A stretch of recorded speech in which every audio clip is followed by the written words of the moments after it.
Rain doesn't ask permission. It just falls. And right now, it was falling on everything Thomas Whitfield thought he'd buried forever. The black sedan rolled through the gates of Whitfield Manor like it owned the world. His fiancée, Cassandra, sat beside him, looking perfect. Her dress was expensive, her hair was styled, her makeup was flawless. Everything about her screamed control. Everything about her said she belonged in his new life. But Thomas couldn't focus on her. His chest felt tight. His hands were cold. Something was wrong. He could feel it in his bones. The driver slowed at the intersection near the estate entrance. That's when Thomas saw her. A woman, walking through the rain, alone. No umbrella, no car, just her, soaked completely, mud splashing up her legs with every step she took. And behind her, two small figures, children. Thomas's entire body froze. The woman was Ilara, his ex-wife, the woman he'd walked away from 7 years ago without looking back. The children trailing behind her were young, maybe 6 or 7. They walked with their heads slightly down, rain pouring over their small frames like the world had decided they didn't matter.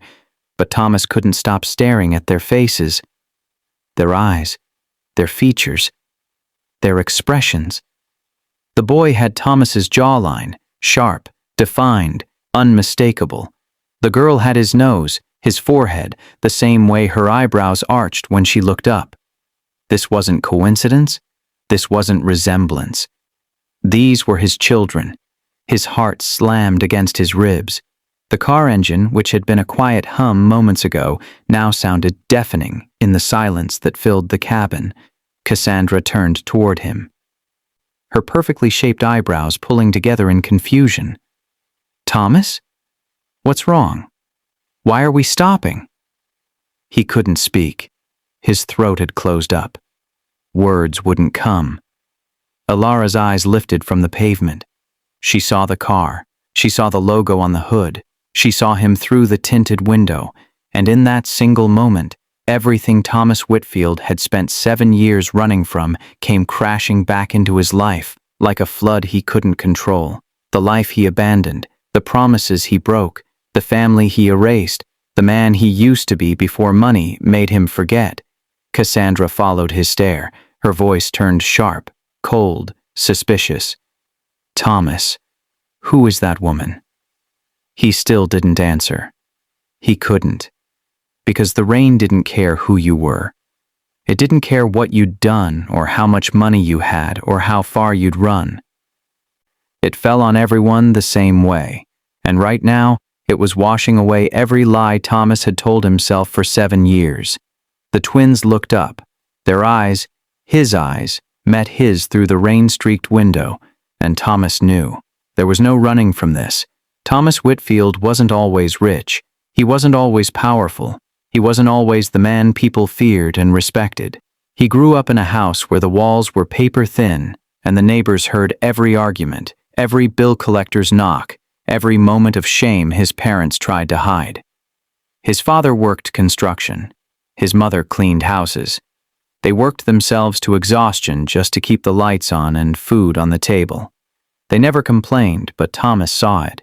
He saw the tired lines around their eyes, the way they counted pennies at the grocery store, the way they smiled through gritted teeth when relatives asked how they were doing. He hated it. He hated all of it. Thomas swore he'd be different. He swore he'd escape that life, that he'd build something better, something bigger, something that mattered. He met Ilara when he was 22 and had nothing but dreams in his pockets. She was working 2 jobs, saving every dollar she could. She had ambition too, but hers was quieter. She didn't need to prove anything to anyone. She just wanted stability, a life that felt safe, and for some reason, she believed in him. When everyone else told Thomas he was dreaming too big, Ilara told him he could do it. When his first business failed, she held his hand and said they'd try again. When creditors started calling and the walls closed in, she picked up extra shifts and never once blamed him. Thomas tried. God, he tried. He started 3 businesses in 4 years. He worked 80-hour weeks. He pitched to investors who laughed him out of their offices. He took out loans he couldn't repay. He made promises he couldn't keep, and every single one of them failed. The debt piled up. The phone calls got meaner. The eviction notices started coming, and Thomas couldn't take it anymore. He couldn't look Alara in the eye, because every time he did, he saw his failure reflected back at him. He saw disappointment. He saw pity. He saw the life she deserved slipping further away because of him.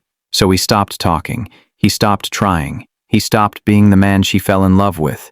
One morning he woke up before dawn. He packed a single bag. He wrote a note and left it on the kitchen table. I need to become someone I don't hate. And then he walked out the door.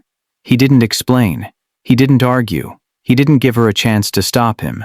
He told himself it was temporary, that he'd come back when he was someone worth coming back to, when he had something real to offer. But weeks turned into months. Months turned into years. And Alara became a ghost he refused to acknowledge. Thomas rebuilt himself from nothing. He networked. He hustled. He made the right connections at the right time. He closed deals that changed his life overnight. Within 3 years, he had money. Within 5, he had power. Within 7, he had everything he ever wanted. Except her. He met Cassandra at a charity gala 2 years ago. She was polished, poised, confident. She came from money. She didn't need him to save her. She didn't look at him with hope in her eyes. She looked at him like an equal, and that felt safer. So he proposed. She said yes. They planned a future that had no room for the past. Thomas told himself he'd moved on, that the guilt didn't matter anymore, that Alara had probably moved on too, but the past doesn't disappear just because you stop thinking about it. And now it was standing in the rain, staring him in the face. Alara didn't cry when Thomas left. She couldn't afford to. There were bills on the table, rent due in 2 weeks, a life that needed holding together even when it felt like everything was falling apart. So, she worked. She picked up another shift at the diner. She started cleaning offices at night. She stopped buying anything that wasn't absolutely necessary. And then, 2 weeks after he disappeared, she missed her period. She took the test in a gas station bathroom because she couldn't afford to buy one from the pharmacy. Positive. She sat on that cold tile floor and stared at the 2 pink lines for 10 minutes straight. She didn't call Thomas. She didn't tell anyone. She didn't cry, because crying wouldn't change anything. At her first ultrasound, the technician smiled and said, "Congratulations. You're having twins." Alara nodded. She didn't smile back. She worked through her entire pregnancy. She worked until her feet swelled and her back ached and her vision blurred from exhaustion. She gave birth alone. No family in the waiting room. No partner holding her hand. Just her and 2 tiny humans who depended on her for everything. She named them Lucian and Mireia. Strong names. Names that meant light and strength. Because that's what they'd need to survive. Alara worked 3 jobs for the first 2 years. She slept 4 hours a night if she was lucky. She skipped meals so the twins could eat. She walked miles to save bus fare. She patched their clothes instead of buying new ones. People told her she was doing too much, that she needed help, that she should reach out to Thomas. But Alara had learned the hard way that the only person you could count on was yourself. The twins grew up fast. They learned to be quiet when mom was tired. They learned to share everything. They learned that love wasn't about money or gifts or big gestures. It was about showing up every single day. But then Lucian got sick. It started small. A cough that wouldn't go away, a fever that came and went, nothing alarming at first, but it didn't stop. Alara took him to the clinic. They ran tests. They gave her a diagnosis she couldn't pronounce and a prescription she couldn't afford. She borrowed money from co-workers. She sold her laptop, her jewelry, anything she could part with. But it wasn't enough. Lucian needed treatment that cost more than she made in 6 months. He needed specialists. He needed care she couldn't provide no matter how hard she worked. And for the first time in 7 years, Alara realized she had no choice. She had to find Thomas. Not because she wanted to, not because she forgave him, not because she still cared, but because her son's life depended on it. Whitfield Manor looked like something out of a magazine. Marble floors stretched endlessly. Crystal chandeliers hung from ceilings so high, Alara had to tilt her head back to see them. The walls were lined with paintings that probably cost more than she'd earned in her entire life. It was everything Thomas had always dreamed of. And it felt cold. Maria Rodriguez, the housekeeper, appeared within seconds of them stepping inside. She was older, her face lined with years of quiet observation. She took one look at the twins, soaked, shivering, eyes wide with uncertainty, and didn't ask a single question. She just moved. She brought thick towels, made hot tea, guided them toward the fireplace in the sitting room, and wrapped blankets around their small shoulders. She didn't say a word to Thomas, but her eyes did. "You should be ashamed." Thomas stood frozen near the doorway, Cassandra beside him, arms crossed, her face a mask of controlled anger. Alara didn't come here to make a scene. She didn't come to disrupt his perfect life or embarrass him in front of his fiancée. She came for one reason and one reason only. "I need help," she said. Her voice was steady, but her hands trembled slightly at her sides. "Lucian is sick. He needs treatment. I can't afford it." The words hung in the air like an accusation. Cassandra's jaw tightened. Her eyes flicked from Alara to the twins to Thomas. "So you just show up here? After all this time? With children you never told him about?" Alara's gaze didn't waver. "I didn't tell him because he didn't want to know. He left. He didn't ask. He didn't call. He disappeared." Cassandra's laugh was sharp, bitter. "That's convenient." "It's the truth," Alara shot back. Thomas flinched. He wanted to say something, anything. But every word felt like a trap. Because deep down, he knew Alara was right. He hadn't asked. He hadn't checked. He'd just assumed she'd moved on, rebuilt, found someone else. He'd assumed because it was easier than facing what he'd done. Cassandra turned to him, her voice dropping low, dangerous. "Thomas, say something." But before he could respond, Mireya stepped forward. She was small, barely reaching Thomas's waist. Her hair was damp, her clothes still clinging to her thin frame. But her eyes, his eyes, were sharp, unflinching. "Are you our father?" she asked. The room went silent. Maria stopped moving. Cassandra's breath caught. Alara closed her eyes for a moment, as if bracing for impact. Thomas looked down at the little girl staring up at him. Her face was so familiar it hurt. The shape of her nose, the curve of her jaw, the way her eyebrows pulled together when she was confused. She looked exactly like him. He opened his mouth, closed it, tried again. His voice cracked. "I don't know." It was a lie, and everyone in the room knew it. Mireya's expression didn't change. She just nodded slowly, like she'd expected that answer. Lucian, still sitting by the fire, coughed. It was a harsh, rattling sound that made Alara's shoulders tense immediately. "We need to take him to a doctor," Alara said quietly. "Tonight." Cassandra shook her head, her voice cold. "You can't just walk in here and start making demands." "She's not making demands," Maria interrupted. Her voice was calm but firm. "The boy is sick. Anyone can see that?" Thomas finally moved. He pulled out his phone, dialed his personal physician, and spoke in clipped, professional tones. Appointment arranged, car ready, everything handled. But when he hung up, he couldn't look at Alara, because this wasn't over. The test results would come back. The truth would come out. And Thomas knew, deep in his bones, that these children were his. He just wasn't ready to admit it yet. Cassandra watched him carefully. She saw the hesitation, the guilt, the fear, and in that moment she understood. Thomas wasn't the man she thought she knew. And this house, this perfect, controlled, untouchable life, was about to fall apart. The envelope sat on Thomas's desk for 2 hours before he opened it. He knew what it would say. He'd known since the moment he saw their faces in the rain.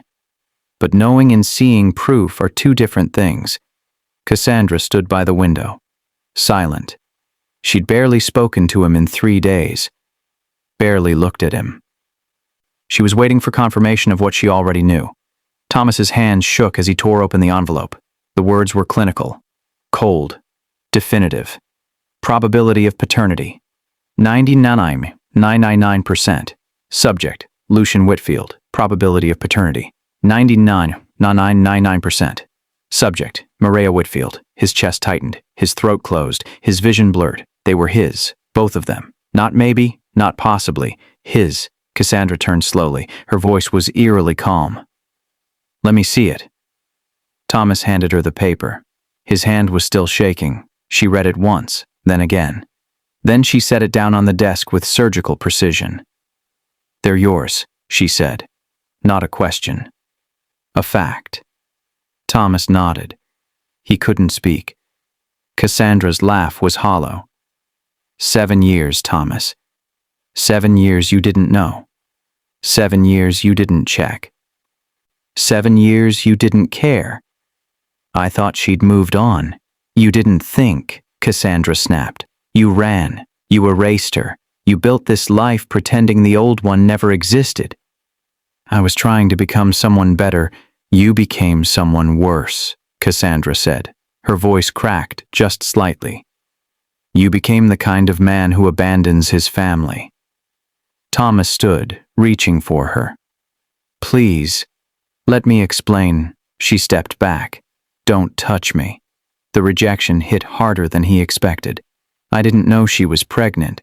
Because you didn't ask, Cassandra said. Because you didn't call. Because you disappeared like a coward. Thomas had no defense, no excuse, no justification. Because she was right. Before he could respond, Maria knocked softly. Mr. Whitfield, Alara needs to speak with you. It's urgent. Alara was in the sitting room. She looked smaller than before, tired, worn down by years of carrying weight no one should carry alone. Lucian needs treatment, she said. No greeting, no small talk, just the truth. The doctors gave me a plan. It's aggressive, it's expensive. It's the only option. Thomas sat across from her. How much? Alara handed him a folder. He opened it. Medical reports, treatment schedules, medications with names he couldn't pronounce, bills that climbed higher with every page. The total made his stomach drop. Not because he couldn't afford it. He could write a check right now and never notice the money missing. But because Alara had been staring at this number for weeks, maybe months, knowing she'd never reach it, knowing her son might die because she couldn't pay. I'll cover everything, Thomas said immediately. All of it. Whatever he needs. Alara's eyes filled with tears. She blinked them back hard. Thank you. I want to be involved, Thomas added quickly. I want to help. I want to be part of their lives. I want to... No, Alara said. Thomas stopped. What? You don't get to buy your way in, Alara said. Her voice was steady, but her hands trembled. You don't get to throw money at this and call yourself a father. I'm trying to help. You're trying to ease your guilt, Alara interrupted. Those aren't the same thing. Thomas felt like he'd been punched. They don't know you, Alara continued. They don't trust you. Money won't change that. Then what will? Thomas asked. His voice cracked. Alara looked at him for a long time. Showing up, every day, even when it's hard, even when they push you away. Even when you get nothing in return. I can do that. Can you? Alara asked. Because you couldn't before. The words hung between them like an accusation. Upstairs, Mireya stood at the top of the staircase. She'd heard everything. She walked back to the room where Lucian was resting. He looked up weakly. What's happening? He's paying for your treatment, Mireia said quietly. Lucian coughed. Does that make him our dad? Mireia thought about it. I don't know yet. She looked out the window at the rain still falling. Her mom always said rain was just weather. Nothing more. Nothing less. But Mireia wondered if some storms changed things forever. Quick pause. Drop a comment and tell us what country you're watching from. We love hearing from viewers all over the world, so tell us your country name and what time is it right there. Now back to the story. Cassandra packed in silence. No crying, no yelling, just the methodical folding of expensive clothes into designer suitcases. She'd been raised to believe emotions were weakness, that control was everything, that you never let anyone see you break. But standing in this bedroom, the one she'd shared with Thomas for 2 years, she felt something crack inside her. Thomas appeared in the doorway. Cassandra, please, can we talk? She didn't stop packing. About what? About us. About this. About the fact that you're a father? Cassandra said. Her voice was cold, controlled. About the fact that you have 2 children you never mentioned? About the fact that your entire life is built on running away? Thomas stepped closer. I didn't know. I don't care that you didn't know, Cassandra interrupted. She finally looked at him. I care that you're the kind of man who could leave and never look back, who could build an empire while his children lived in poverty, who could propose to me while pretending the past didn't exist. I was trying to move forward. You were trying to hide, Cassandra said. There's a difference. She zipped up a suitcase with more force than necessary. Thomas's voice dropped. What do you want me to say? Nothing, Cassandra said. There's nothing you can say that changes who you are. I'm trying to do the right thing now. Now? Cassandra laughed bitterly. Now that you have no choice? Now that they showed up at your door? That's not doing the right thing, Thomas. That's damage control. The words hit him like physical blows. Cassandra picked up another suitcase. I won't compete with them. I won't be the woman who made you choose between your past and your future. I won't be the reason you resent those kids. I would never. You already do, Cassandra said quietly. You resent them for existing, for disrupting your perfect life, for making you face what you've done. Thomas opened his mouth to argue, but the words died in his throat. Because she was right. Part of him did resent them. Not the kids themselves, but what they represented. The man he used to be. The failure he'd tried to bury. The shame he'd spent 7 years running from. Cassandra saw the truth on his face. I deserve better than this. Better than you. She walked past him toward the door. Cassandra, Thomas said. She paused but didn't turn around. I'm sorry. She looked back. For just a moment her expression softened. I know. But sorry doesn't make you a different person, and I can't marry someone I don't respect. The front door closed 5 minutes later. Her car pulled away. The house fell silent. Maria appeared in the hallway. She didn't say anything, just looked at him with eyes that had seen everything. You earned this. Downstairs, Ilara sat with the twins. They'd heard the fighting, the accusations, the door closing. Mireia looked up. She left because of us. No, Ilara said firmly. She left because of choices your father made a long time ago. But we're part of those choices, Lucian said quietly. Ilara pulled them close. You are not mistakes. You are not problems. You are blessings. Don't ever forget that. But even as she said it, doubt crept in. Would Thomas see them that way? Or would they always be the consequence he never wanted?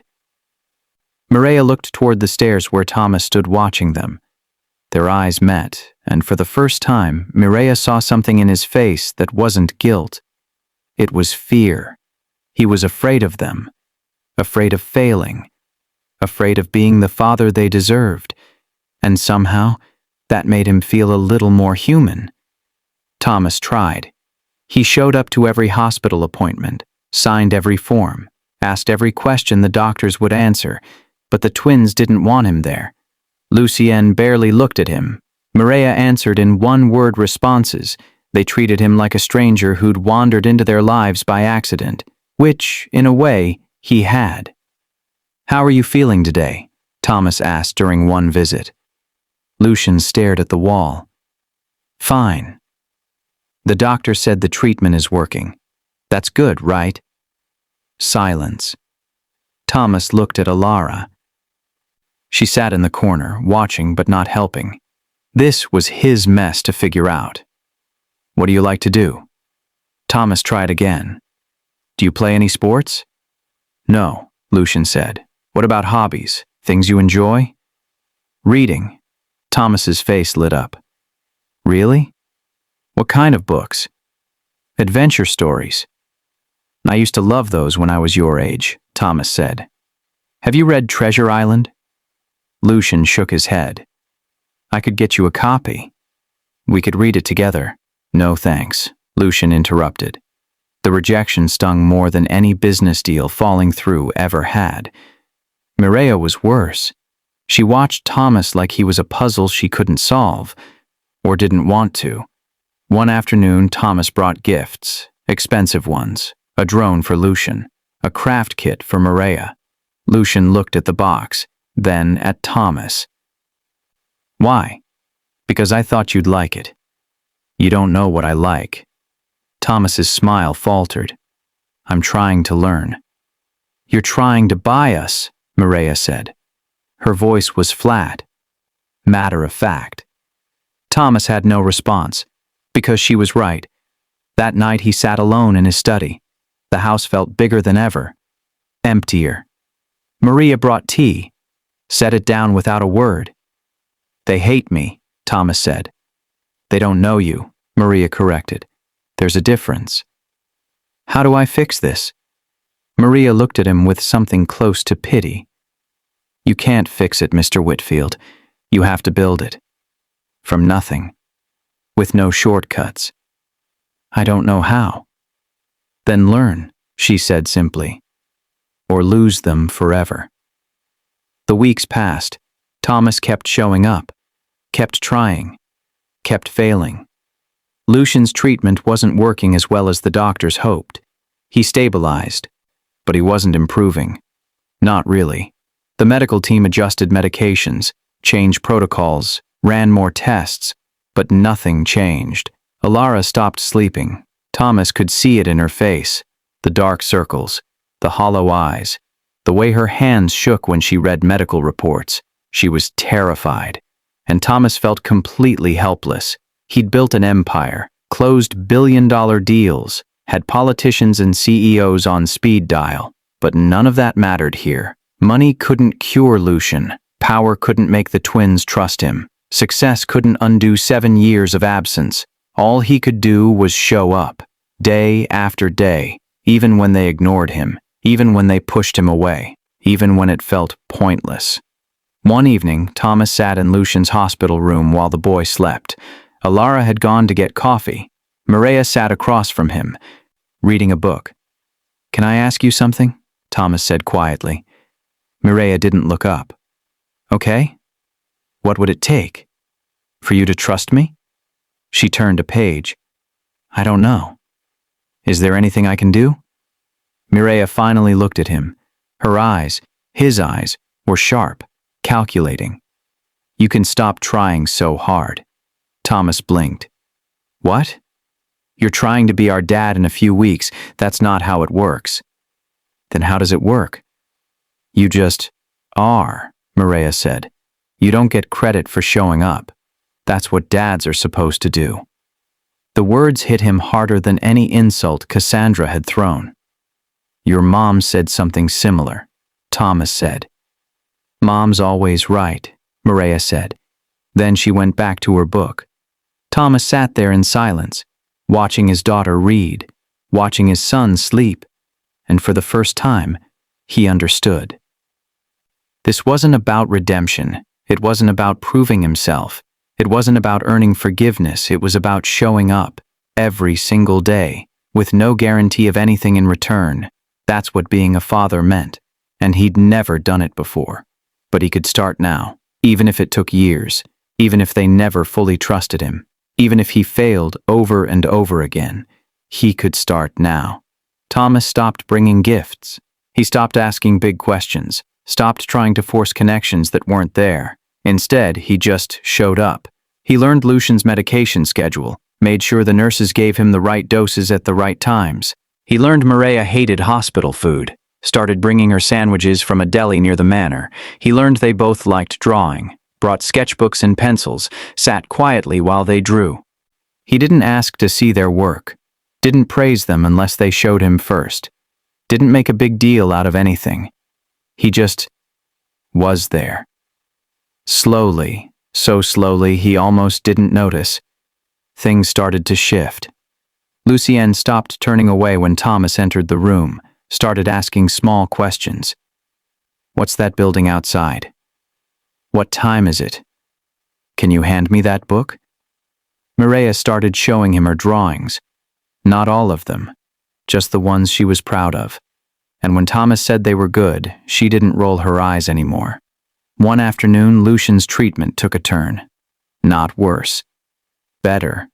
The doctors were cautiously optimistic. His numbers were improving. His energy was coming back. He was responding. Ilara cried when she heard the news, the first time Thomas had seen her cry since she showed up in the rain. He wanted to hug her, to celebrate, to say something meaningful, but he didn't, because that wasn't his place anymore. Instead, he just smiled. That's great news. Ilara nodded, wiping her eyes. Thank you for everything you've done.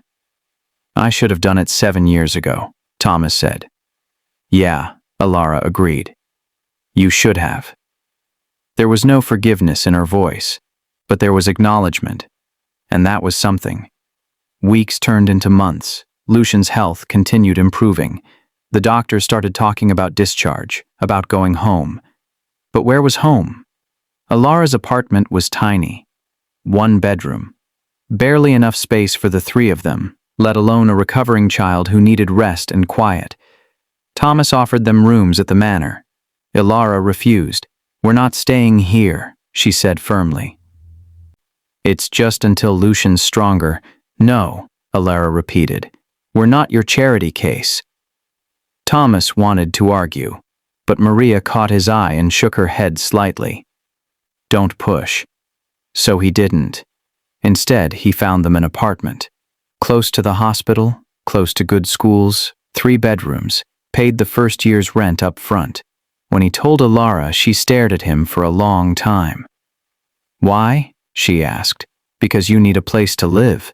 Because Lucian needs space to recover. Because I can afford it and you can't.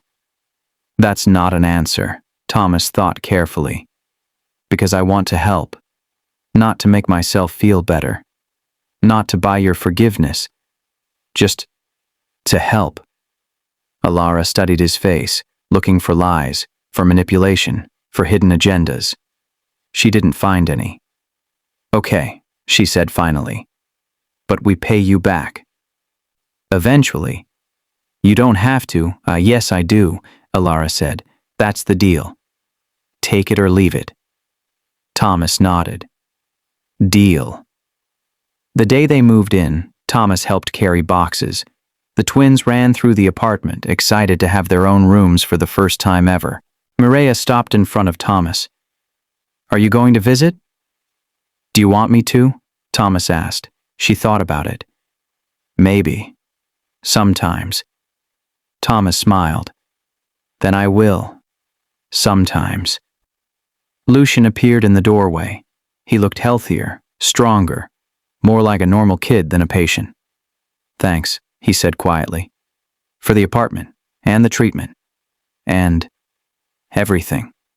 Thomas's throat tightened. You're welcome. Lucian hesitated, then added, You're not so bad. For a dad. It wasn't forgiveness. It wasn't love. It wasn't even trust yet. but it was something. And for Thomas, that was enough. 6 months later, the rain came back. Thomas stood outside the twins' school, umbrella in hand, waiting. Other parents huddled under awnings, checking their phones, complaining about the weather, but Thomas didn't mind the rain anymore. He'd learned something about rain over the past months. It wasn't punishment, it wasn't a sign, it was just weather, and sometimes weather brought clarity. The school doors opened. Kids poured out, laughing, shouting, racing toward waiting cars. Lucien and Mireia emerged together. Lucien's backpack was too big for his frame, but he carried it without help now. His cheeks had color. His eyes had light. He looked like a kid who'd been given a second chance at childhood. Mireia spotted Thomas first. She nudged her brother, and they walked over together. No hesitation, no suspicion. Just two kids walking toward their father. Thomas still wasn't used to that feeling. "Hey," he said, holding the umbrella over both of them. "Hey," Mireia replied. "Mom's working late tonight. She said you're picking us up." "That's right." "You guys hungry?" "Starving," Lucien said dramatically. They walked to Thomas's car. Not the luxury sedan from that first night. He'd sold that. Bought something practical. Something that fit car seats and soccer equipment and all the chaos that came with kids. At the diner, their diner now, the one they went to every Tuesday, they slid into their usual booth. Lucien ordered a burger. Mireia ordered pasta. Thomas ordered coffee, and whatever Lucien didn't finish, which was usually half. "How was school?" Thomas asked. "Boring," Mireia said. "We had a substitute in math. She didn't know what she was doing." "I got an A on my reading test," Lucien added. Thomas smiled. "That's great. What book was it on?" "Treasure Island." Thomas's chest tightened. The book he'd offered to read with Lucien months ago. The offer that had been rejected. "Did you like it?" Thomas asked carefully. Lucien shrugged. "It was okay. Kind of old-fashioned, but the adventure parts were cool." "Maybe we could read the next one together," Thomas suggested. "If you want." Lucien considered it. "Maybe. If it's good." Not a yes, but not a no either. Progress. After dinner, they drove to the apartment. Alara was already home, exhausted from her shift at the hospital where she'd recently been promoted to supervisor. She'd insisted on working, even though Thomas had offered to help financially. "I need to take care of my own kids," she'd said, and Thomas understood. He didn't push. "How were they?" Alara asked. "Perfect," Thomas said. "As always." Alara smiled slightly. Liar. Mireia got detention yesterday for talking back to her teacher. Mireia looked offended. "He was wrong about photosynthesis." "You still can't argue with teachers," Alara said, but her tone was gentle. Thomas watched them. This small family in their small apartment. They didn't need his money, didn't need his mansion, didn't need anything except each other, and somehow they'd made space for him anyway. "I should go," Thomas said. "Wait," Lucien said suddenly. He ran to his room, came back with a drawing. "I made this in art class." He handed it to Thomas. It was their family, Alara in the center, Lucien and Mireia on either side, and off to the right, slightly separated but still part of the picture, Thomas. "Can I keep this?" Thomas asked, his voice rough. Lucien nodded. "Yeah, it's for you." Thomas looked at the drawing for a long time, at his stick figure self, standing just outside the circle but still connected. That's exactly where he was. Not quite family, not quite forgiven, but not forgotten either. "Thank you," Thomas said. "I'll put it somewhere special." As he drove home through the rain, Thomas thought about the man he used to be, the one who ran when things got hard, who built walls instead of bridges, who thought success meant leaving the past behind. That man was gone. In his place was someone different, someone who showed up even when it was uncomfortable, who stayed even when he wasn't wanted, who learned that being a father wasn't about grand gestures or money or control.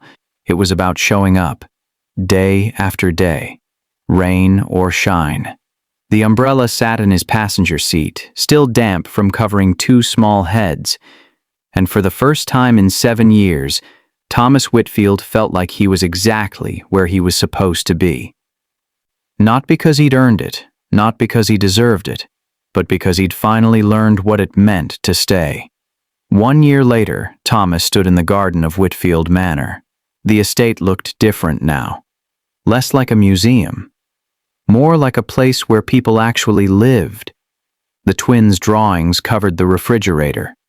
Their shoes sat by the door. Their laughter echoed through halls that used to be silent. They didn't live here full time. They still spent most nights at the apartment with Alara. But they visited, stayed weekends, called it their other house. And that was enough. Maria walked past carrying a tray of snacks for the kids. She paused, looked at Thomas, and actually smiled. "You've changed, Mr. Whitfield," she said. "Is that a good thing?" Thomas asked. "It's the only thing," Maria replied. In the garden, Lucian kicked a soccer ball around while Maria read under a tree. Normal kid stuff, the kind of childhood they deserved. Alara sat on the patio, watching them. Thomas joined her, keeping a respectful distance. They'd never gotten back together. Never would. Too much had been broken. Too much time had passed, but they'd built something different. Something better, maybe. A partnership. A friendship. Two people raising two kids the best way they knew how.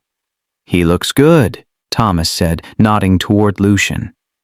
"He is good," Alara replied. "Doctors say he's fully recovered, no signs of relapse." Thomas exhaled relief he'd been holding for months. "That's incredible." "Yeah," Alara said. "It is." They sat in comfortable silence for a while. "I never thanked you," Alara said finally. "Not really.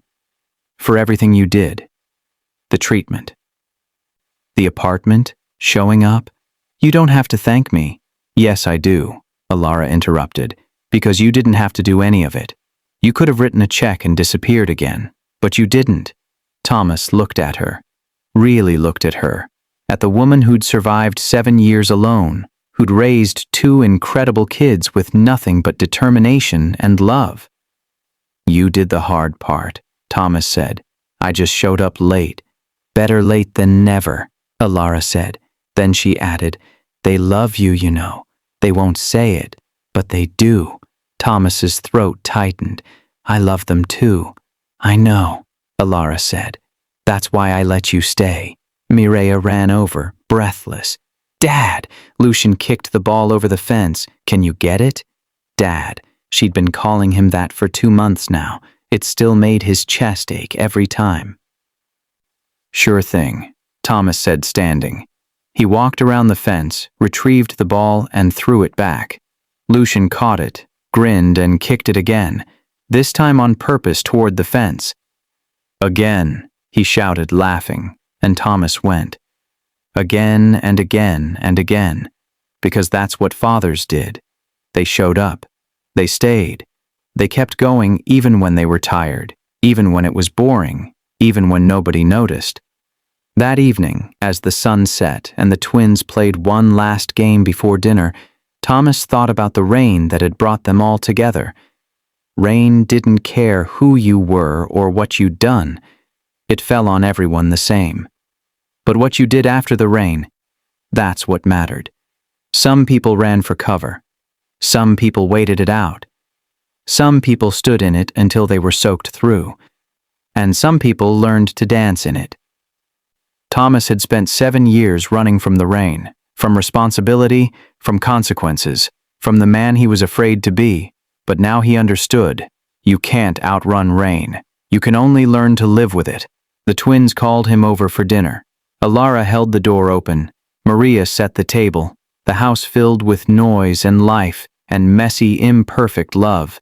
This wasn't the life Thomas had planned. It wasn't the success story he'd imagined.